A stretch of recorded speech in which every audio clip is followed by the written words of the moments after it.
গত বছরের অগাস্টে শেখ হাসিনার পতনের পর বাংলাদেশ ভারত সম্পর্কের যে অবনতি শুরু হয়েছিল, সম্প্রতি শরীফ ওসমান হাদিকে গুলি করে দুই আততায়ী ভারতে পালিয়ে যাওয়ার ঘটনায় কোনো রকমে টিকে থাকা সেই সম্পর্ক আরও এক ধাপ খারাপ হয়েছে।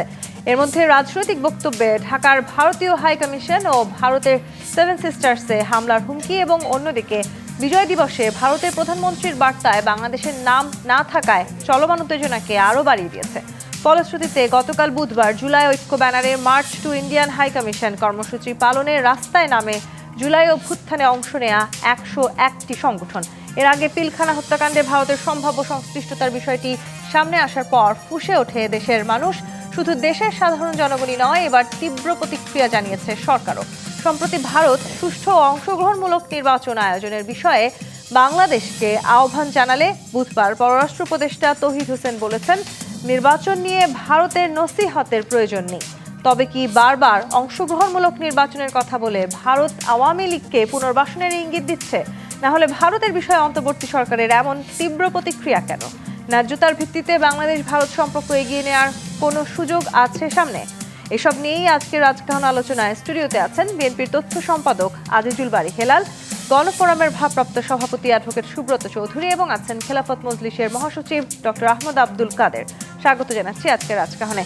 ডক্টর আহমদ আব্দুল কাদের, ভারতের বাংলাদেশের রাজনীতি নিয়ে কিংবা বাংলাদেশের নির্বাচন নিয়ে তাদের যে প্রভাব, সেটি আসলে খুব একটা পুরাতন নয়, কিন্তু তাদের প্রভাব নিয়ে আসলে আলোচনা সমালোচনা দুই আছে। একগুচ্ছ প্রতিবাদ জানিয়ে রেখেছে ভারত বাংলাদেশের কাছে। সেই প্রতিবাদগুলো নিয়ে যদি একটু জানতে চাই, তারা আসলে কি চাইছে? অংশগ্রহণমূলক নির্বাচন চাইছে, তারা বারবার বলার চেষ্টা করছে। কেন তারা বারবার অংশগ্রহণমূলক নির্বাচন করবার কথা বলছে? এই জায়গাটি ঘিরে আসলে যে আপত্তি বাংলাদেশকে জানিয়েছে যে নির্বাচনে ভারতের নসিহত আমাদের প্রয়োজন নেই, সেটি নেপথ্যে আসলে কি কাজ করছে? শুধুই পলাতক আওয়ামী লীগ সরকারকে ফেরত নিয়ে আসা? ধন্যবাদ। ভারতের বাংলাদেশ কেন্দ্রিক রাজনীতি স্পষ্ট আমাদের কাছে। তারা চায় একটা তাদের মন মতো একটা গভর্নমেন্টের কায়েম হোক। যেহেতু আওয়ামী লীগ দীর্ঘদিন পর্যন্ত তাদের সহযোগীভাবে পালন করেছে, তাদের মাধ্যমে যা স্বার্থ উদ্ধার করতে তার করার চেষ্টা করেছে, হঠাৎ করে তারা দেখা দেয় পড়েছে উনি পালিয়ে গেছেন, তার দেশে পালিয়ে গেছেন। এখন তিনি সেখানে আছেন, এগুলো করে তার সমাধান করছে না। হাসিনা হচ্ছে ভিকটিম এখন। মানে আমাদের তিনি হচ্ছেন একজন আসামি শুধু নয়, তিনি অপরাধী বলে স্বীকৃত হয়েছে। এখনও তাকে আশ্রয় তারা দিয়ে রাখছে, শুধু আশ্রয় দিচ্ছে না, তাকে কথা বলার সুযোগ করে দিচ্ছে। এর সঙ্গে আবার তা নথিগত করছে যে আমরা তাকে অন্তর্বর্তীমূলক তাদের নির্বাচন করি। এটা মনে করি এক ধরনের অপ্রয়োজনীয়, শুধু না, এটা তার করা উচিত তো নয়, এটা এক ধরনের দৃশ্যতা আমি বলবো। তারা বারবার বলছে সুষ্ঠু অংশগ্রহণমূলক নির্বাচন বাংলাদেশকে আয়োজন করতে হবে। আমরা তো করতে চাই না। হ্যাঁ, সেটাই। ভারত আসলে কি বোঝানোর চেষ্টা করছে এর মধ্যে দিয়ে বাংলাদেশের সুষ্ঠু এবং অংশগ্রহণমূলক নির্বাচন করতে? তারা আসলে কি বোঝে? হয়তো আওয়ামী লীগ সুযোগ দিয়ে যেতে, তারা চাচ্ছে তো আওয়ামী লীগ সুযোগ দেওয়া দরকার। অন্তর্বর্তীমূলক বলতে তারা আওয়ামী লীগকে বাদ দিয়ে নয় মনে করে, যেহেতু তার বিপ্লবের প্রতিপক্ষ শক্তি, যে আওয়ামী লীগকে নিয়ে নির্বাচন করা তো আমাদের কেউ চাচ্ছে না। কাজে এটা বারবার এই কথা বলার অর্থ হয় না, বরং আমাদের যে দাবিগুলো তাদের প্রতি আছে এগুলো তার সমাধান করছে না। সম্প্রতি যে হাদির আগ্রহের পালিয়ে গেল, রাষ্ট্র নিয়ে তারা জানে সেটা, তারা তো এর কোনো পদক্ষেপ নিচ্ছে না। হাসিনাকে ফেরত তারা চিন্তা তারা করছে না। কাজে আমি মনে করি যে ভারতের এই সমস্ত বিষয় একতরফা তাদের স্বার্থ উদ্ধারের চেষ্টা মাত্র। আমি মনে করি বাংলাদেশ জনগণ এই ফাঁদের পা দেবে না। জনঐক্যবদ্ধ আছে ভারতের মোকাবেলায়। আমরা ভারতের যুদ্ধ করতে চাই না, ভারতের সঙ্গে আমরা সম্পর্ক চাই, তবে এটা হবে ন্যায্যতার ভিত্তিতে হতে হবে। কোনো প্রকার অন্যায্য পন্থায় তাদের স্বার্থের ভিত্তিতে আমাদের সম্পর্ক হতে পারে না। ডক্টর আহমদ আব্দুল কাদের, আপনি আসলে যে ফাঁদে পা দেওয়ার কথা বলছেন, আপনি কি মনে করছেন সামনে নির্বাচনকে ঘিরে ভারত সত্যি বাংলাদেশের মানুষের জন্য কোনো ধরনের ফাঁদ পাতার চেষ্টা করছে? তা তো করছে, এখন তো করে যাচ্ছে তারা, নানা কায়দা কানুন করবে তারা। তারা তো নিজেরা তো এই মুহূর্তে আসবে না, কিন্তু তারা তাদের যে এখানকার যে সমস্ত অনুগত লোকজন আছে তাদের মাধ্যমে এখানে সমস্যা তৈরি করার চেষ্টা করবে। আমি বিশ্বাস করি জনঐক্যবদ্ধ আছে এবং এই সমস্ত লোকেরা যতই চক্রান্ত করুক, যতই তারা ফাঁদ ফেলুক না কেন, কিন্তু জনগণ এবং দেশের মানুষ রাজনীতিবিদরা এতে পা দেবে না। স্পষ্ট কিন্তু আবার এই রাজনীতি নিয়েই তো আসলে নানানভাবে কথার পাল্টাপাল্টি হচ্ছে। অ্যাডভোকেট সুব্রত চৌধুরী, বিবৃতি দেওয়া হচ্ছে পাল্টাপাল্টি, ভারত বিবৃতি দিচ্ছে, বাংলাদেশ বিবৃতি দিচ্ছে, পররাষ্ট্র মন্ত্রণালয়ের তলবের কথাও আমরা শুনতে পাচ্ছি। যে শুরুতে যেটি বলছিলাম, একগুচ্ছ প্রতিবাদ ভারত জানিয়ে রেখেছে। বিবৃতির লড়াই চলছে নাকি আসলে এক ধরনের রাজনৈতিক লড়াই শুরু হয়েছে ভারতের সাথে আমাদের? না, এটা ঠান্ডা লড়াই আর কি। তো বিষয়টা হচ্ছে, ভারত আমাদের মহান মুক্তিযুদ্ধে আমাদের পাশে ছিল, আমাদের মুক্তিযোদ্ধাদের ট্রেনিংয়ের ব্যবস্থা করেছে, অস্ত্র দিয়েছে, 1 কোটি মানুষকে থাকার আশ্রয় দেওয়ার ব্যবস্থা করেছে, এবং এই যুদ্ধে তাদেরও কয়েক হাজার সৈন্য আত্মত্যাগ করেছে। সম্পর্ক তো ভালোই ছিল, তাই না? এখন ওনারা যখন স্বাধীনতার পরে বঙ্গবন্ধুই তো বলল যে আপনি সুনির্দিষ্ট তারিখ দেন, এত তারিখের মধ্যে সেনাবাহিনীকে নিতে হবে। সে সময়কার নেতা তো এটা বলেছে ভারতকে, এবং ভারত শেষ পর্যন্ত তো নিয়ে গেল। এরপরে আমাদের সম্পর্কটা কেমন যেন একটা টানাপোড়েনের মধ্যে চলতেছে আর কি। ওইটা হয়তো ভারত পছন্দ করে নাই যে এইভাবে সৈন্যকে একতরফাভাবে পাঠিয়ে দেওয়া হলো। তারপরেও আমরা মনে করি যে প্রতিবেশী দেশ, তার সাথে সুসম্পর্ক থাকা দরকার। কারণ হ্যাঁ, কিন্তু অ্যাডভোকেট সুব্রত চৌধুরী, এই ভারত বাংলাদেশের সম্পর্কটাকে তো বেশ অর্গানিক সম্পর্ক বলা হয়েছে দীর্ঘদিন ধরে। সেই অর্গানিক সম্পর্কটা কি তাহলে না, সেটা তো যতগুলো সরকার আসছে, এইবারেই আমি দেখছি যে এটার অনেক অবনতি হয়েছে। আগেও টানাফোড়ন ছিল, কিন্তু এত অবনতি হয় নাই। সেটা হচ্ছে গত 17 বছর যে সরকারকে তারা টিকিয়ে রেখেছিল, এটা তো তারা তো জনগণের সাথে সম্পর্ক রাখে একটা বিশেষ দলের সাথে এবং তার নেত্রীর সাথে, এবং তাকে ক্ষমতা রাখার জন্য যা প্রয়োজন সবই করেছে। আপনারা জানেন সুজাতা সিং নেককারজনকভাবে 2014 কীভাবে নির্বাচনে অংশগ্রহণ, তাহলে অন্যগুলো তো প্রত্যক্ষ পরোক্ষভাবে সাহায্য সহযোগিতা তারা করেছে হাসিনাকে টিকে রাখার জন্য।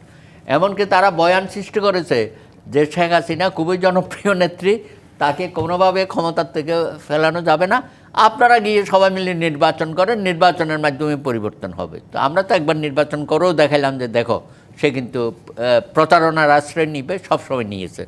ভারতের থিঙ্ক ট্যাঙ্ক যারা, তাদেরকেও আমরা বুঝাইতে পারলাম না যে একজন অজনপ্রিয় নেত্রীকে আপনারা জনপ্রিয় নেত্রী বানাচ্ছেন, এবং বাংলাদেশ বলছেন যে বাংলাদেশে একমাত্র উনি খুবই কম্পিটেন্ট এবং কৌশলী বাংলাদেশকে নিয়ন্ত্রণ করার জন্য সরকার হিসাবে।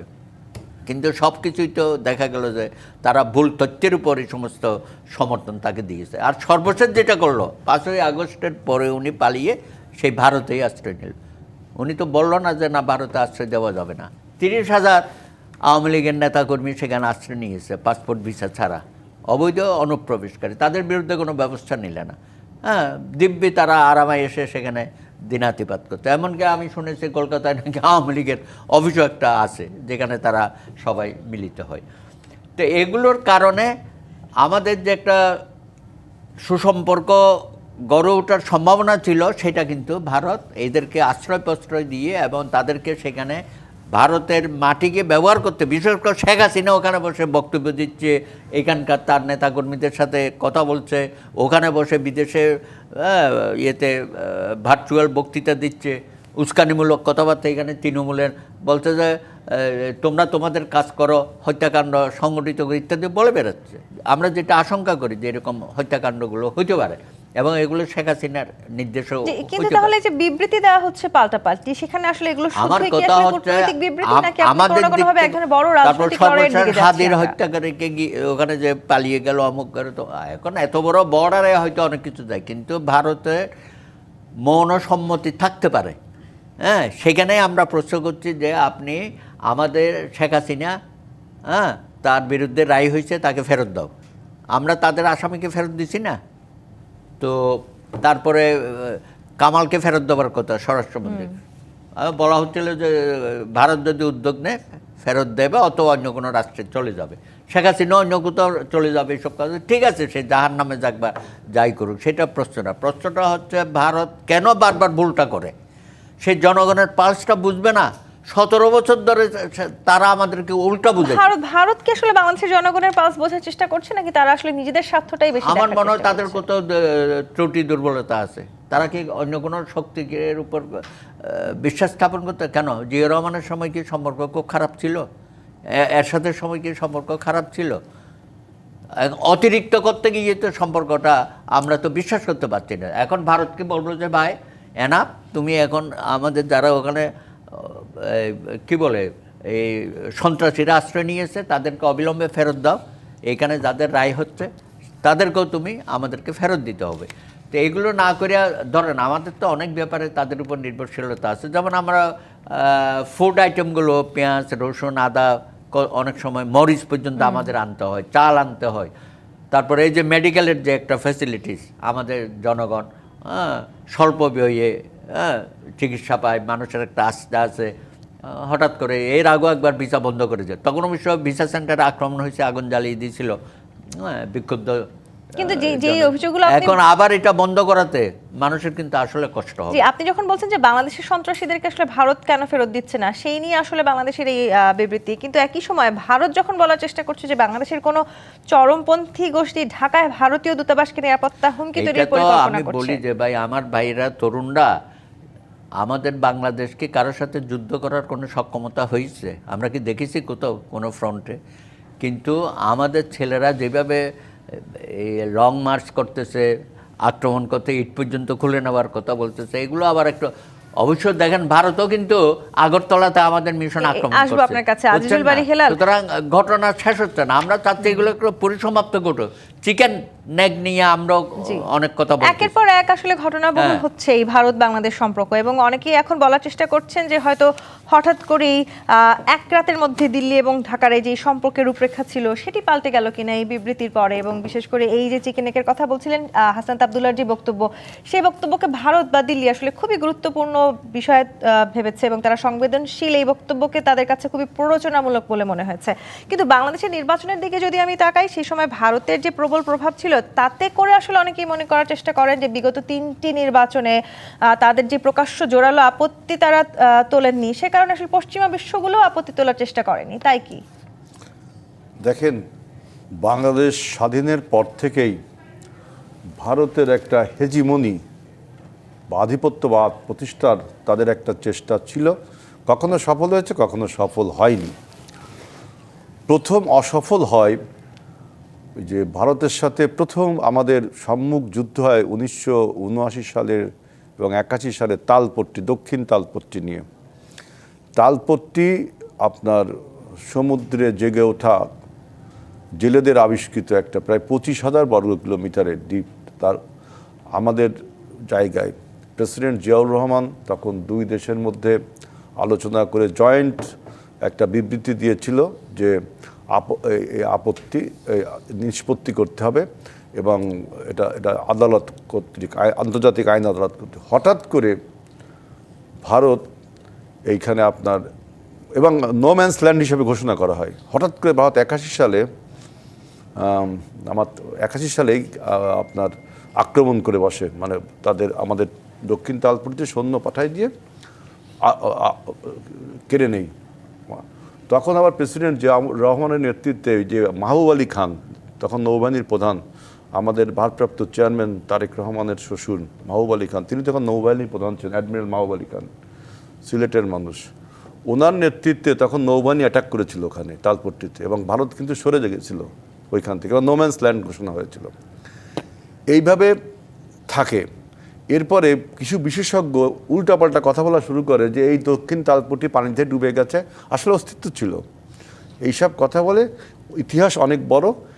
2009 সালে যখন আওয়ামী লীগ ক্ষমতায় আসে, তখন আবার ওই আন্তর্জাতিক আদালত হেগে, খুব সম্ভব নেদারল্যান্ডসের হেগে, এইটা নিয়ে আপনার একটা মীমাংসার জন্য হয়। সেখানে বলা হয় যে এই দ্বীপটা নাকি কত অংশ ভারতের।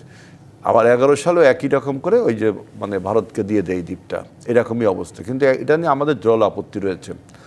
অতএব ভারতের সাথে এখন যে কোল্ড ওয়ার চলছে, সুব্রত দাদা যা বলছেন কোল্ড ওয়ার, এটা ঠিক ভালো ভাষা ইউজ করেছেন। কিন্তু 79 সালে একবার এই ঘটনা ঘটেছিল। আবার 2001 সালে আমাদের বিডিআর অসীম সাহসিকতার সাথে পাদুয়ার যুদ্ধ করেছিল, কিন্তু রৌমারী সীমান্তে। কিন্তু এখন যেটা হচ্ছে সেটা যুদ্ধ না, এটা হলো আপনার একটা কূটনীতিক লড়াই। তবে দুঃখজনক হলো যে আমাদের এই 24-এর পরিবর্তনকে ভারত কখনো ভালোভাবে মেনে নেয়নি, এটা সত্য কথা। হাসিনা পলালো ওইখানে, আবার দেখেন যে এই আমাদের এই 24-এর গণ অভ্যুত্থানের একজন পোস্টার বয় ওসমান হাদির হত্যাকারীরা ওইখানে পালালো। সুতরাং ভারত যদি এরকম আমাদের দেশে যারা সন্ত্রাস করে, নৈরাজ্য করে, তাদের আশ্রয়স্থল হিসেবে দাঁড়ায়, তাহলে পাশাপাশি দুই দেশের বন্ধুত্ব সম্পর্ক কিভাবে থাকে? আর এবার তো বিএনপি ঘোষণাই করেছে যে ওই যে friends to all malice two নান, এই পররাষ্ট্রনীতিতে বিএনপি এখন আর নেই। আমরা বলছি সবার আগে বাংলাদেশ। কিন্তু সামনের নির্বাচনটা ঘিরে তাহলে কি হতে যাচ্ছে? বিগত তিনটা নির্বাচনে ভারত যেহেতু আসলে সমর্থন জানায়নি, ভারত তো হেজিমনি প্রতিষ্ঠা করার চেষ্টা করবেই, স্বাভাবিক আজকে, তাই না? সুতরাং আমাদের দেশের যে রাজনৈতিক দল, যে জনগণ, তারা অবশ্যই আমাদের গণতন্ত্র সার্বভৌমত্বের উপরে থাকবে। কিন্তু আমাদের সরকারকে এটা মোকাবেলা করতে হবে, জনগণকেও মোকাবেলা করতে হবে। কারণ আপনার এই যে আবার দেখলাম যে আমাদের ইনকলাব মঞ্চ, 101টি সংগঠন, এই যে অ্যাম্বাসির দিকে, এইগুলো আর কি আপনার এই যে টেনশন চলছে, এই টেনশনের কিভাবে নিষ্পত্তি হবে এটা আসলে এভাবে বলা যায় না। তবে ভারতের হেজিমনি আমাদের রাজনীতিতে প্রতিষ্ঠা হোক, এটা বাংলাদেশের জনগণও চায় না। এবং নির্বাচনকে তারা বলছে যে, আমি একটা বিবৃতি দেখলাম জয়শঙ্করের আজ থেকে সপ্তাহখানিক আগে, তিনি বলছেন যে শেখ হাসিনা যে কারণে দেশ ছেড়ে পালিয়েছে, যে নির্বাচন তিনি ঠিকমতো করেননি, আমরা আশা করব এবারের নির্বাচন যেন ঠিকমতো হয়। এটা তিনি কনসার্ন জানিয়েছেন। আমার বাংলাদেশের পক্ষ থেকে বলা হয়েছে যে আমাদের নির্বাচন নিয়ে কারো নাক গলানো এই টাইপের কথা বলা হয়েছে, এগুলো হলো কথার লড়াই। কিন্তু আবার বাংলাদেশের কোন কোন রাজনীতিবিদ যেভাবে আসলে প্রকাশ্যে ভারত বিরোধী মন্তব্য করছেন, সেসব মন্তব্য উস্কানিমূলক বলে প্রতিবাদ জানিয়েছে ভারত। এই জায়গাটিতে আমি আসব, প্রধানমন্ত্রীও যে বিবৃতিটা দিয়েছে 16 ডিসেম্বরে, এখানে বাংলাদেশের নাম না উল্লেখ করে, এটাও তো আমাদের স্বাধীনতা সার্বভৌমত্বের উপর আঘাত করছে। ফিরতে চাই জি25 বাত নিবেদিত রাজকাহন থেকে বিরতি নিয়ে ফিরছি, সাথেই থাকুন। জি25 বাত নিবেদিত রাজকাহন দেখছেন। ডক্টর আহমদ আব্দুল কাদের, আক্ষরিক অর্থে যে বলার চেষ্টা করা হচ্ছে দিল্লি এবং ঢাকার সম্পর্কের হয়তো সুর পাল্টে গেছে এক রাতের মধ্যেই, সেই সুর আসলে নিঃসন্দেহে বাংলাদেশের সামনের নির্বাচনে বড় প্রভাব রাখতে যাচ্ছে, সেই সমালোচনা যেমন আছে, তেমনি আসলে নানানভাবে এই যে প্রতিবাদ জানানো হচ্ছে, বক্তব্য বিবৃতি লড়াই চলছে পাল্টাপাল্টি, সেটি আসলে বাংলাদেশের রাজনীতিতেও সামনের দিকে বড় প্রভাব ফেলতে যাচ্ছে কিনা? আমি এটা মনে করি না। ভারতের কর্মকাণ্ড যা বিগত 53 বছরই বলবো আমি, মানুষ যে মিছিল করার সব কথা, কিন্তু যারা মিছিল করে তরুণরা হয়তো বেশি কথা বলে, হয়তো বলবেন যে কথা না বলে ভালো হতো, এটা কূটনীতিক কথা হতে পারে, কিন্তু মিছিলের ভাষা কিন্তু ভিন্ন। এটা ইন্ডিয়াতে যখন মিছিল করে তারা এই ধরনের কথাই বলে আমাদের বিরুদ্ধে, এই দুইটা আমি এটাকে খারাপ বলবো। যখন আবার ভারতের পররাষ্ট্র মন্ত্রণালয় থেকে হাসনাত আব্দুল্লাহর এই 7 সিস্টার্সের ইস্যুটিকে খুব স্পেসিফিকভাবে বলা হয়েছে এবং তাদেরকে সেখানে বলা হয়েছে অত্যন্ত গুরুত্বপূর্ণ এবং সংবেদনশীল, তাই তার এই বক্তব্যকে ভারত প্রচারণামূলক বলে মনে করছে। এটা হাসনাত আব্দুল্লাহ বলেছে, হাসনাত তো আর গভর্নমেন্টের কেউ না, একটা পার্টির লোক, সে বলছে তার দায়িত্বে বলছে, এটা তো আর গভর্নমেন্টের দায়িত্ব না। এবং জনগণের মধ্যে সেন্টিমেন্ট বিরাজমান মনে রাখতে হবে। প্রথম কথা হচ্ছে জনগণের সেন্টিমেন্টটা কী। এদেশের মানুষ ভারত বিরোধী মানে ভারতের গভর্নমেন্ট বিরোধী, বিশেষত মোদী গভর্নমেন্ট বিরোধী। মোদী গভর্নমেন্টের তৎপরতা বিগত বহু বছরে যে দেখেছি আমরা, এটা গ্রহণ করার মতো না। বিশেষ করে সম্প্রতি বক্তব্য নিয়ে যে সে রোলটা প্লে করেছে, এটা আরও দুঃখজনক বিষয়, ইতিহাসই বিকৃত করে ফেলেছে। কাজে এটা মানুষের সেন্টিমেন্ট থাকবেই, এটা সমালোচনার বিষয় হওয়া উচিত না। কূটনীতি আমরা দেশ হিসেবে আমরা মনে করি ভারতের সম্পর্ক আমার থাকা উচিত, এটা উভয় রাষ্ট্রের প্রয়োজনে, কিন্তু এই সম্পর্কটা হতে হবে সমমর্যাদার ভিত্তিতে, মর্যাদার ভিত্তিতে। কোনো অবস্থা আধিপত্যবাদী মানসিকতা নিয়ে যে ভারত সম্পর্ক চায়, এটা কখনো সম্ভব না, হওয়া উচিত না। আধিপত্যের মানসিকতা থেকে কি ভারত বেরিয়ে আসতে পারবে বলে আপনার মনে হয়? এটা ভারতকে এটা বুঝতে হবে, জনগণের মধ্যে বুঝতে যদি আসে, ভারতের থিঙ্ক ট্যাঙ্ক পর্যন্ত চিন্তা করতে পারছে না। এই জন্য আমি মনে করি আমাদের বুদ্ধিবীদের সমস্যা আছে। বুদ্ধিবীরা মনে করে ভারত ছাড়া চলবে না আমাদের, এটা কথা নয়। আমরা একটা দেশ, ওরা একটা দেশ, চলবে না কেন? আমাদের চলার ব্যবস্থা আমাদের করতে হবে, সম্পর্ক রাখতে হবে। আমরা সম্পর্ক খারাপ করতে চাই না, কিন্তু ভারত যদি আমাদেরকে ইচ্ছা করেই সম্পর্ক খারাপ করে, মালদ্বীপ ছোটো একটা দেশ, এই যে ইলেকশন করলো এই কথা বলে কুইট ইন্ডিয়া, পরে মধ্যে সম্পর্ক খারাপ হইলো, এখন স্বাভাবিক সম্পর্ক হচ্ছে। আমি মনে করি ভারত বিরোধী মানসিকতা প্রচণ্ড জেগে উঠলেই সম্পর্ক ভালো হবে।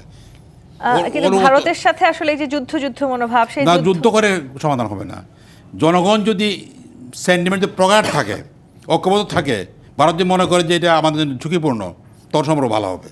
জি, অ্যাডভোকেট সুব্রত চৌধুরী, এই যে আসলে ওসমান হাদিকে নিয়ে শুরু হয়েছিল সব ঘটনা, বা ওসমান হাদি তিনি আজকে মৃত্যুবরণ করেছেন, তার প্রতি আমরা শোক জানাতে চাই এবং সব রাজনৈতিক দলগুলো শোক জানিয়েছে, কিন্তু তার এই মৃত্যু ঘিরে বাংলাদেশে আসলে ভারতের যে বিষয়গুলো চলছে বা যে ইস্যুগুলো নিয়ে আলোচনা চলছে, সেখানে আসলে রাষ্ট্রদূতকে তলব করা হয়েছে সাউথ ব্লকে, তখন আসলে আমরা কি ভাববো? কোথাও না কোথাও গিয়ে যখন আমরা সম্পর্ক মেরামতের চেষ্টা করছি, তখন কি আসলে সবকিছু মেরামত হচ্ছে?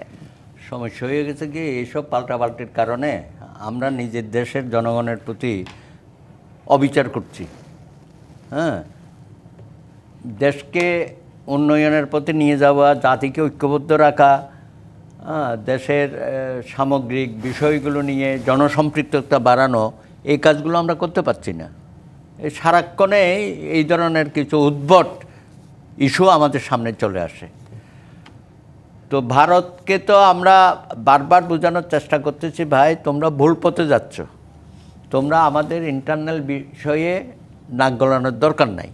এই দেশের জনগণ তারাই ডিসাইড করবে দেশ কীভাবে চলবে, কারা ক্ষমতায় থাকবে, কারা ক্ষমতায় বাইরে থাকবে, এটা জনগণ সিদ্ধান্ত নেবে। আর অন্তর্ভুক্তিমূলক কথা বলে তো তুমি ওই স্বৈরাচারের পক্ষে কথা বলতেছো। অনেকেই যারা বলে আর কি অন্তর্ভুক্তিমূলক, আমরা বলি জনগণের অংশগ্রহণটাই অন্তর্ভুক্তিমূলক, এবং সব দল এই নির্বাচনে অংশগ্রহণ করবে। এখন ফ্যাসিস্ট সরকারের পতন হয়েছে, তাদেরকে বলা হচ্ছে যে তোমরা এদেরকে নির্বাচনে না, কোনো সুযোগ আছে এখানে? এর মধ্যে এইসব অঘটনগুলো ঘটাচ্ছে। একজন জুলাই যোদ্ধাকে যেভাবে প্রকাশ্য দিবালোকে হত্যাকাণ্ডে রূপান্তরিত করা হলো, এই শোক আমরা কোথায় রাখবো? জি, আমি জায়গাটিতে আসবো। আজিজুল বারী হেলাল, একটু আপনার কাছে আসি। বাংলাদেশ ভারত ইস্যু নিয়ে যে ঘটনাগুলো ঘটছে, সেগুলোকে চরমপন্থী গোষ্ঠীর মিথ্যা বয়ান তৈরি করছে বলে ভারত বলেছে। সবকিছুকে কি আসলে মিথ্যা বয়ান বলে উড়িয়ে দেওয়ার সুযোগ আছে? চরমপন্থীদের গোষ্ঠীর মিথ্যা বয়ান, আমাদের দেশে যারা চরমপন্থী তাদের মিথ্যা বয়ান। আমাদের দেশে চরমপন্থী কারা? আমাদের দেশের চরমপন্থীরা তো তাদের দেশে আশ্রয় গ্রহণ করে, প্রশ্রয় গ্রহণ করে, এটা একটা বক্তব্য। এখন আপনি প্রথমে আমি উসমান হাদির মৃত্যুর কথা বললেন, হত্যাকাণ্ড, আমি ইন্না লিল্লাহি ওয়া ইন্না ইলাইহি রাজিউন, নিশ্চয়ই আল্লাহ তাকে ক্ষমা করবেন এবং তার এই হত্যাকাণ্ড বাংলাদেশের নৃশংস একটা হত্যাকাণ্ড, এর বিচার এবং দোষীদের গ্রেপ্তার এবং কারা এর পেছনে আছে এটা এই সরকারকে অবশ্যই প্রকাশ করা উচিত। তা না হলে আমাদের দেশের জনগণ, শুধু নির্বাচনের প্রার্থীরা না, জনগণও কিন্তু নিরাপত্তায় ভুগবে। এর পেছনে কারা, এই শুটাররা কার মদদে করলো? উসমান হাদি দেখেন, উসমান হাদি কিন্তু আপনার আমাদের এই 24-এর গণ অভ্যুত্থানের পোস্টার বয়। আপনি বলছেন যে হাসনাত আব্দুল্লাহ চিকেন নেক নিয়ে কথা বলছে, এই জন্য অনেক ভারত রাগ হয়েছে। ডক্টর ইউনূস তো প্রথমেই বলেছিল এটা, তাই না? যখন বাংলাদেশের রাষ্ট্র ক্ষমতায় তখন সে বলছিল না? তখন ভারতের বিবৃতি কি ছিল? এখন হাসনাত আব্দুল্লাহর ব্যাপারে ওই যে ভাই বললেন যে পলিটিক্যাল রেটরিক, পলিটিক্যাল বক্তৃতা একটা রাজনৈতিক, কিন্তু কূটনীতিক বক্তৃতা কি? ডক্টর ইউনূস তো যে কথাটা বলছে সেটা তো মানে রাষ্ট্রীয় কথা। চিকেন নেক নিয়ে বলছিল ডক্টর ইউনূস, একটা কথা বলছিল না?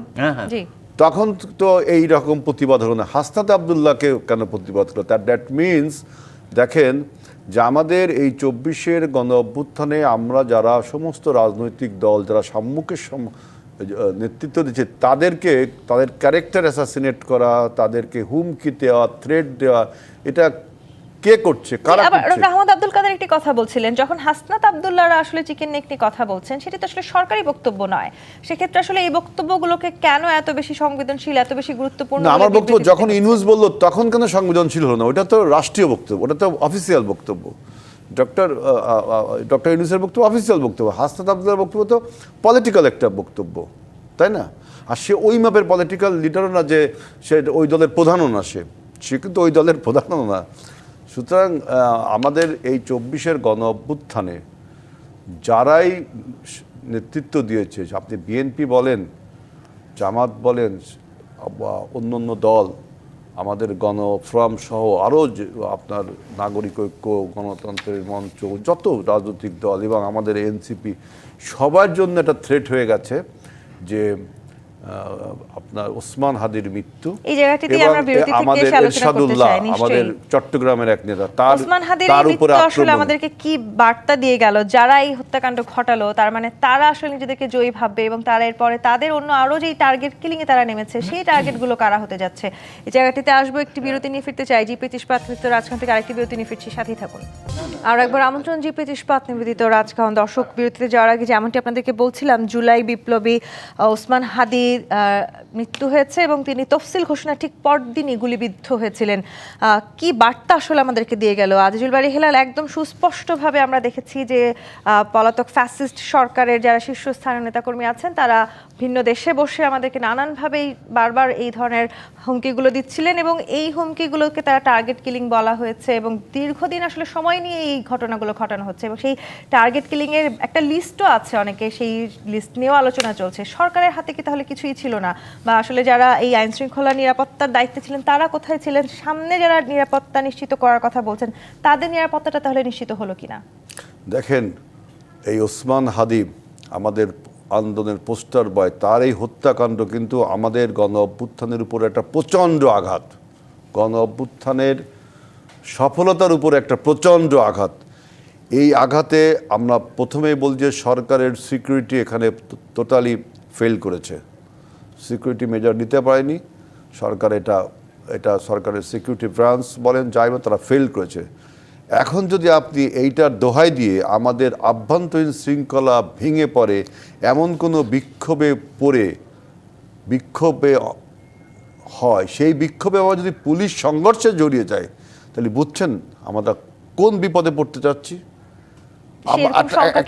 আমি তাই বলছি যে বিক্ষোভ তো হবেই, প্রচণ্ড একটা আঘাত আমাদের এই গণ অভ্যুত্থানের পরে। একজন বিপ্লবী বলবো, একটা বিপ্লবীকে আপনি হত্যা করবেন, তার জন্য তো বিক্ষোভ হবেই। সেই বিক্ষোভকে যেন আপনার শৃঙ্খলাপূর্ণভাবে পুলিশ যেন কোনো সংঘর্ষে জড়িয়ে না পড়ে, এটা কিন্তু প্রথম। যাতে পুলিশ সংঘর্ষে জড়িয়ে পড়লে কিন্তু আমাদের আভ্যন্তরীণ শৃঙ্খলা ভেঙে যাবে।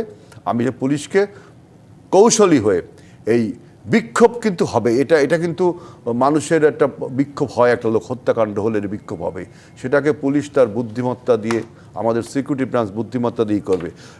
আর এখন আর একটা জিনিস হবে যে পরস্পরকে ব্লেম গেমে চলে যাবো, দেখবেন।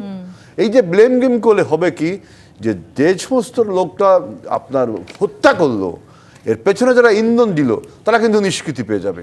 সুতরাং এই ব্লেম গেম না করে এবং এই বিক্ষোভ যেন এমন কোনো পর্যায়ে না পড়ে যাতে আমাদের রাষ্ট্রের আভ্যন্তরীণ শৃঙ্খলা ভেঙে পড়ে, রাষ্ট্রীয় সম্পদ যদি বিনষ্ট নয়, পুলিশকে জন্য খুবই কৌশলী এবং খুবই স্মার্ট ভূমিকা অবতীর্ণ হতে হবে। আপনি যদি এখন বলেন যে ওসমান হাদি মারা গেছে, কেউ কোনো প্রতিবাদ করে, এটা হতে পারে না, হতে পারে। আজিজুল বারী হেলাল, এখানে তো আসলে রাজনৈতিক নেতা অন্য যারা আছেন তারাও নিরাপত্তাহীনতা ভুগছেন এবং অনেকে আসলে তাদের মনোনয়ন প্রার্থিতাও তারা তুলে নিয়েছেন এই নিরাপত্তার কথা চিন্তা করে। সেখানেও আসলে বড় আরেকটা ধাক্কা পেলাম কিনা আমরা? আপনার শুধু নির্বাচনের প্রার্থীরা না, জনগণের নিরাপত্তা যদি থাকে, প্রার্থীদেরও নিরাপত্তাকে, আমাদের জননিরাপত্তায় তো এখন বিঘ্ন ঘটছে। কারণ আমি যেটা বলছি যে এই সরকার, এই জন্য আমরা প্রথমেই বলেছিলাম যত তাড়াতাড়ি একটি পলিটিক্যাল গভর্নমেন্টের কাছে ক্ষমতা দিবেন, তত তাড়াতাড়ি সরকারের ভিত্তি এবং কাজ করতে মজবুত হয়। এখন দেখেন যে এই সমস্ত সিচুয়েশন হ্যান্ডেল করার মতো আপনার কৌশল সরকারের যারা উপরস্থ কর্মকর্তা আছেন তারা জানেন কিনা, করবেন কিনা, এখন আপনার এইগুলো একটা বিরাট ইম্পর্টেন্ট জিনিস। তার মানে কি এই সরকার নিরাপত্তা দিতে পারছে কতটুকু, সেটি নিয়ে একটি বড় প্রশ্নের মুখোমুখি হয়ে দাঁড়ালো। পারছে না তো। এখন তো এই সিকিউরিটিটা আপনার আরো স্ট্রং করতে হবে, যাতে শুধু প্রার্থী কেন, জনগণের নিরাপত্তা দিতে হবে না। আগামীকাল হাদির মৃত্যুদেহ যখন ঢাকায় পৌঁছবে বা এই সংবাদ যে ছড়িয়ে পড়েছে, তখন তার সমর্থকরা, জনগণরা, যারা এই 24-এর গণ অভ্যুত্থানে হাদির সাথে যুদ্ধ করেছে, তারা সবাই তো বিক্ষোভ করবে। এই বিক্ষোভটা আমি বারবার বলতে চাচ্ছি, যাতে আমাদের আভ্যন্তরীণ শৃঙ্খলা নষ্ট না হয়, আমাদের আভ্যন্তরীণ বন্ধন যেন নষ্ট না হয়। 24-এর গণ অভ্যুত্থানের উপরে যে আঘাতটা করতে চেয়েছে হত্যাকারীরা, সেই আঘাতটাকে যেন আমরা বা নিজেরা বিখণ্ড না হয়ে যায়, আমরা সম্মিলিতভাবে এই আঘাতটাকে মোকাবেলা করতে হবে। অ্যাডভোকেট সুব্রত চৌধুরী, অস্ত্রের লাইসেন্সের কথা বলা হয়েছে সরকারের তরফ থেকে ওসমান হাদির গুলিবিদ্ধ হবার ঘটনার পর। ঠিক যেদিন তফসিল ঘোষণা হলো তার পরদিনই হাদিকে গুলিবিদ্ধ করা হলো। এরকম মানে টার্গেট করে গুলিবিদ্ধ করা হয়েছে এবং সেই টার্গেটের জায়গাটিতে আরো অনেকের নাম আছে, সেটিও অনেক ওপেন আরো সিক্রেট। হবে। এটা তো আমি বসেছি না দিল্লিতে বসে, পলাতক, উনি তো ওখান থেকে নির্দেশনা দিচ্ছে তৃণমূল লেভেলে, বলতেছে এগুলো করতে থাকো। একজন বলছে যে আমি তো কয়েকটা লাশ ফেলতে চাই, বলে যে ওই কথা বলার দরকার নাই, কাজ করো, তারপরে বলো যে আমি এতগুলো ফেলেছি। তো এখান তো নির্দেশনা তো আছেই। এখন আপনি যে স্বরাষ্ট্র উপদেষ্টা, এটা কি একটা পাগলামি না? আপনি আমাকে কয়েকদিনের জন্য একটা অস্ত্র দেবেন, আমার ভাইকে দেবেন, ওনাকে দেবেন, এই অস্ত্র দিয়ে ওনারা কি করবে? ওনারা কি এইসব অস্ত্র নিয়ে চলাচলের মানুষ? তাও আপনি দিচ্ছেন নির্বাচনকালীন সময়ে, আবার নাকি এটা ফেরত দিতে হবে। এগুলো অস্ত্রের ঝঞ্ঝনা নেই করে লাভ নাই। এগুলো দেশের মধ্যে একটা অস্থিতিশীল পরিস্থিতি সৃষ্টি করা এবং আমাদের যারা প্রার্থী হবে তাদের মনোবলকে ভেঙে দেবো। অস্ত্র নিয়ে কেন ওনাকে ইয়ে করতে হবে, নির্বাচন করতে হবে? অস্ত্র দিবে, হ্যাঁ তাই নাকি? জি, হ্যাঁ। তো এই ধরনের হালকা কথাবার্তা বলে এর মধ্যে অনেক প্রার্থী এ দিয়েছে, আবেদন জানিয়েছে অস্ত্র নেবার জন্য। অস্বাভাবিক ঘটনা এগুলো। এমনি অস্ত্র উদ্ধার করতে পারো না, লুঠবা অস্ত্র কোথায়, এগুলো হিসাব দিতে হবে না? তো সেগুলো না করে তুমি এখন আরো অস্ত্র বাজারে অস্ত্র নিয়ে কি করবে? অনেক প্রার্থী হবে তো, প্রার্থীরা অস্ত্র কি নিজেরা বহন করবে? মূল দলের প্রার্থী ছাড়া অসংখ্য প্রার্থী দেখবেন যে এই অস্ত্রের কারণেও তারা হয়তো দরখাস্ত দিয়ে বসে থাকবে। তো যাই হোক, এগুলো ছেলে খেলা না। অ্যাডভোকেট সুব্রত চৌধুরী, আরেকটা প্রশ্ন তো উঠতেই পারে, এই যে সিদ্ধান্ত সরকার নিল, এই সিদ্ধান্ত আসলে নিরাপত্তা নিশ্চিত করবে নাকি নিরাপত্তাহীনতা? না, এটা তো অনিশ্চিত গন্তব্যে আমাদেরকে ঠেলে দেওয়া হচ্ছে এবং নির্বাচনকে প্রশ্নবিদ্ধ করার যত রকমের মাল মশলা আছে, এটা তার মধ্যে একটা। সরকারি গানম্যান দিতে পারে, কিন্তু আমাদের যদি সবাই অস্ত্রের লাইসেন্স 300 কেন 1000 এমপি দাঁড়াবে মিনিমাম, 1000 লোকের যদি অস্ত্রের লাইসেন্স দেওয়া হয়, এই অস্ত্রগুলো মিসইউজ হবে। তো আমি তো বুঝলাম না, আমার তো ধারণা প্রত্যেকটা গানম্যান দেওয়া যেতে পারে সরকারি তরফ থেকে। না, হ্যাঁ, সেটা নিরাপত্তা কিন্তু উঠছে ইতিমধ্যে যে রাজনীতি ও রাষ্ট্রের জন্য বিপজ্জনক পরিণতি। তাহলে এটা ভাই, এটা কিন্তু আমাদের অনুমান, সরকার যে এটা স্কলাস্টিক মতামত কিনা না। আমি ব্যক্তিগতভাবে মনে করি যে এই যে হাজার হাজার প্রার্থী 300 আসনে সবাইকে অস্ত্রের লাইসেন্স দেওয়া, এই সিদ্ধান্ত আমার ব্যক্তিগত অভিমত হলে এটা উচিত। অস্ত্রের ঝঞ্ঝানের মধ্য দিয়ে আমরা কোনো নির্বাচন চাই না, অন্যভাবে তুমি নিরাপত্তা বিধান করো। ইতিমধ্যে তারা কিছু করেছে, সবার খোঁজখবর নিচ্ছে, তারা বলেছে যে আপনারা কখন কোথায় যাচ্ছেন আমাদেরকে জানাবেন, সেটা ঠিক আছে। কিন্তু আরেকটা, আপনি এই ধরনের যদি উপসর্গ আমাদের মধ্যে ঢুকে দেওয়া হয়, তাহলে তো এরকম হত্যাকাণ্ড চলতে। আবার যারা নির্বাচনটাকে বানচাল করতে চায় হাদি হত্যার মধ্য দিয়ে, এই শক্তিটা তো আছে এখানে, এবং তারা তাহলে কোথাও না কোথাও নিজেদেরকে সফল ভাবা শুরু করছে এই হত্যাকাণ্ডের মধ্য দিয়ে। না, এটা একটা ঘটনা ঘটেছে, এখন আমরা পুরা জাতি তো এটার বিরুদ্ধে দাঁড়াবো, তাই না? অলরেডি দাঁড়িয়েছি।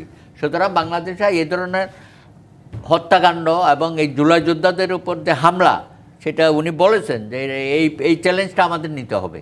আমরা চাই না আমাদের জুলাই যোদ্ধারা যাতে। জি, কিন্তু অ্যাডভোকেট সুব্রত চৌধুরী, এই ধরনের ঘটনা যে ঘটবে সেটি হয়তো অনেকেই আশঙ্কা করছিলেন। না, ঘটবে এটা বলা যাবে না। এটা ঘটার যে প্রস্তুতি, সেখানে সরকারকে অনেক স্মার্ট ভূমিকা পালন করতে হবে। সেই ভূমিকাটা আমরা সরকারকে কেন দেখি না? ডক্টর আহমদ আব্দুল কাদের, তার মানে এই ঘটনা নির্বাচনী রাজনীতি, নির্বাচন ঘিরে যে সহিংসতার ঝুঁকি, সবকিছু আরো অনেক বেশি বাড়িয়ে তুললো কিনা? বাড়িয়ে তুললো না, আসলে এটা তো আমরা আশঙ্কা করছিলাম যে ভারত এবং হাসিনা এখানে বসে বসে এগুলো নাড়ছে, টাকা পয়সা ব্যয় করছে, ফুসকানি দিচ্ছে, তো আমরা জানি এগুলো। কিন্তু অ্যাটেম্প্ট হয়েছিল হাসিনার ভিতরে তো অনেক কিছু অ্যাটেম্প্ট হয়েছিল, কিন্তু এটা সফল হয়নি। কিন্তু আনফর্চুনেটলি হাদির ব্যাপারে নিরাপত্তার ঝুঁকি থাকার সত্ত্বেও, এবং অনেকে জানে এটা, এবং গভর্নমেন্ট লেভেলে জানা ছিল এটা, তারা প্রয়োজনীয় মেধান নিতে ব্যর্থ হয়েছে বলবো। এটা দুঃখজনক, সবচেয়ে দুঃখজনক যে হাদিকে গুলি বসন্ত থেকে বিরত রাখার জন্য তার ব্যবস্থা করতে পারে না। এটা তো আমাদের ব্যর্থতা বলতে হবে, সাহসী ব্যর্থ বলতে হবে। আমি যেন মনে করি হাদে এই হত্যাকাণ্ড, নির্মমী মৃত্যু, মর্মান্তিক মৃত্যু অত্যন্ত দুর্ভাগ্যজনক। আমি মনে করি এই মুহূর্তে জুলাই বিপ্লবে বিশ্বাস করে যে আধিপত্যবাদ বিরোধী শক্তিকে ঐক্যবদ্ধ হয়ে মোকাবেলা করতে হবে। এই শোককে আমাদের শক্তির রূপান্তর করতে হবে, তার মাধ্যমে আমরা চ্যালেঞ্জে মোকাবেলা করতে পারবো। চ্যালেঞ্জ তো আসবেই। আমাদের অনেকে জানেন হয়তো যে তারা লিস্ট করেছে এই টার্গেট কিলিং করার জন্য, তারা লিস্ট করতেই পারে, কিন্তু আমরা যদি দমে যাই তাহলে কিন্তু আমাদের জাতির জন্য দুর্ভাগ্য বয়ে আনবে। আমি মনে করি এই তার হত্যাকাণ্ডকে যে শোক তৈরি হয়েছে একে শক্তির রূপান্তর করতে হবে, কিন্তু ঐক্যবদ্ধ ডক্টর হতে আহমদ হবে, আব্দুল কাদের, আপনি এর যখন বিকল্প নাই। শোককে শক্তিতে রূপান্তরের কথা বলছেন তখন আরেকটি শঙ্কা আসলে মুদ্রার এপিঠ-ওপিঠের মতো থেকেই গেল, হাদির এই মৃত্যুকে কেন্দ্র করে সহিংসতা আবার নতুন করে মাত্রায় নিতে এটা যাচ্ছে কিনা। আমাদের হেলবে যারা বলছেন যে বিক্ষোভ হয় স্বাভাবিক হওয়া উচিত, না হলে তো বরং আমরা দুশ্চিন্তা পড়বো, কেন কেউ প্রতিবাদ করলো না, প্রতিবাদ করবেই, কিন্তু এটা যাতে আমাদের আভ্যন্তরীণ শৃঙ্খলা নষ্ট না করে এই ব্যাপারে গভর্নমেন্টকে অত্যন্ত সুকৌশলী ব্যাপারটা হ্যান্ডেল করতে হবে, কিন্তু বিক্ষোভের অ্যালাউ করতে হবে, এটা বাধা কোনো বিষয় না। এটা এই জন্যই মনে করি গভর্নমেন্টের এই যে হ্যান্ডলিং করার যে ক্যাপাসিটিটা আরও স্মার্ট করতে হবে, এর কোনো বিকল্প নাই। জি, সব রাজনৈতিক দলগুলো বিএনপি সহ সবাই শোক জানিয়েছেন হাদির এই মৃত্যুতে। আজিজুল বারী হেলাল, একদম ছোট করে একটু জানতে চাই, বিএনপির নেতাকর্মীরা তো আসলে সামনে নির্বাচন ঘিরে অনেক বেশি রাজনৈতিক প্রচারণাও শুরু করেছেন, আপনাদের দলের নেতাকর্মীরাও তো আসলে তার মানে এই মুহূর্তে নিরাপত্তা ঝুঁকিতেই ভুগছেন, আপনারা আসলে এই হাদির মৃত্যুর মধ্য দিয়ে নিজেদের জন্য কী ধরনের ব্যবস্থা নেবেন বলে মনে করছেন? দেখেন, নিজের মধ্যে কি ব্যবস্থা নেব, হাদির মতো একটা স্পষ্টবাদী বক্তা, যত স্পষ্ট করে কথা বলতো, হাদির সাথে অনেক টকশো করেছি এখানে, অনেক স্পষ্টবাদী বক্তব্য, তার বক্তব্য নিয়েও অনেক তর্ক বিতর্ক হয়েছে, কিন্তু সে সবসময় মানে সত্যের মুখোমুখি দাঁড়িয়ে কথা বলতো। এ ধরনের কথা বলার মতো মানুষ আছে কি না, বা ভবিষ্যতে আরও প্রয়োজন হবে এরকম সত্যের মুখোমুখি দাঁড়িয়ে স্পষ্ট কথা বলা। হাদি আমার একজন সহযোগী ছিল, কারণ একজন ছাত্র নেতা হিসাবে আমি যখন টকশো করতাম তার সাথে কখনো কোনো বিষয় নিয়ে বার্গেনিংয়ে যেত না, কিন্তু স্পষ্ট কথাটি বলতেন, স্পষ্ট কথা। এখন আমরা যে সিকিউরিটির কথা বলছেন, দেখেন সেই নিরাপত্তা নিশ্চিত করা খুবই জরুরি। ধন্যবাদ আজিজুল বারী হেলাল, অ্যাডভোকেট সুব্রত চৌধুরী, নিশ্চয়ই ডক্টর আহমদ আব্দুল কাদের আজকে রাজকাহনে আমাদেরকে সময় দেওয়ার জন্য। দর্শক, আজকের মতো বিদায় নিচ্ছি। জিপি তিস্পাত নিবেদিত রাজকাহন থেকে ফিরবো আগামী রবিবার রাত 10টায় নতুন রাজকাহন নিয়ে। ডিবিসির সঙ্গেই থাকুন।